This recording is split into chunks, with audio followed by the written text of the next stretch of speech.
Teddy Roosevelt and his time here. Explain what he would have been doing. Well, he was here during the Spanish-American War, during the staging period. He would have been training with his troops. They had a camp not too far away, and so he and the Rough Riders would have been going through drills and spending time getting ready for the war. In the writing and reading room at the Tampa Bay Hotel, it was a location for the gentlemen guests to come and keep up on the day's events. They would read newspapers, write letters, read correspondence that had come in, and so for Theodore Roosevelt, he would have been doing the same thing, reading what reporters were writing about the progress building up to the war and the invasion into Cuba, and he would have also been writing personal letters to his family. We have a couple that he wrote to his children while he was here, and he starts out, "Dear Blessed Bunnies," and goes on to talk about how he just enjoys the Tampa Bay Hotel and how wonderful it is, and that he misses them and hopes to see them, but that he's also quite happy that his wife Edith has joined him. And so she would have been staying here in the Tampa Bay Hotel, and he would have been here with her, as well as spending time with his troops that were camped on the grounds nearby.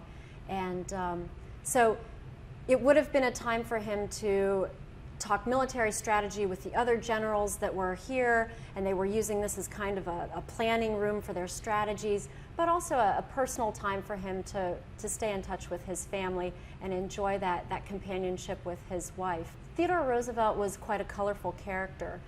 He was the lieutenant colonel of the Rough Riders, and the Rough Riders themselves were quite a colorful group of individuals. They wore distinctive uniforms, a beige uniform instead of the navy blue wool uniform of the other officers and military personnel during the Spanish-American War.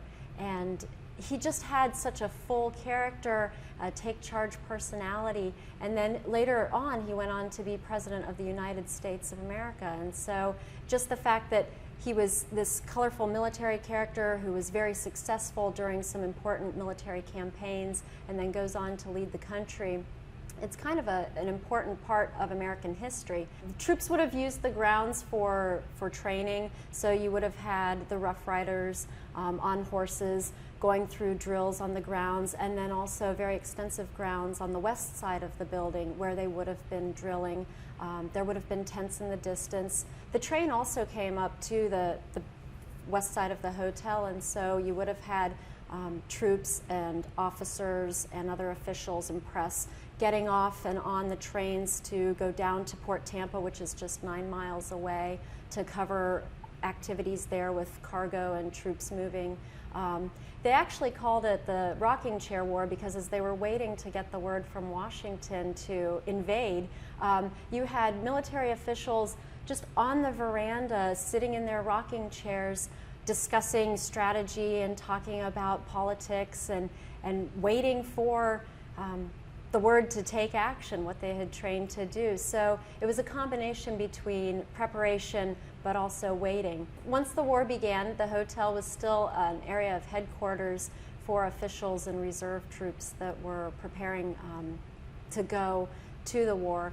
And they would transfer from here at the hotel and go down to Port Tampa and embark, load up onto ships there, some of which, the Olivet, for example, one of Henry Plant's steamships in the Plant line, transported troops to Cuba.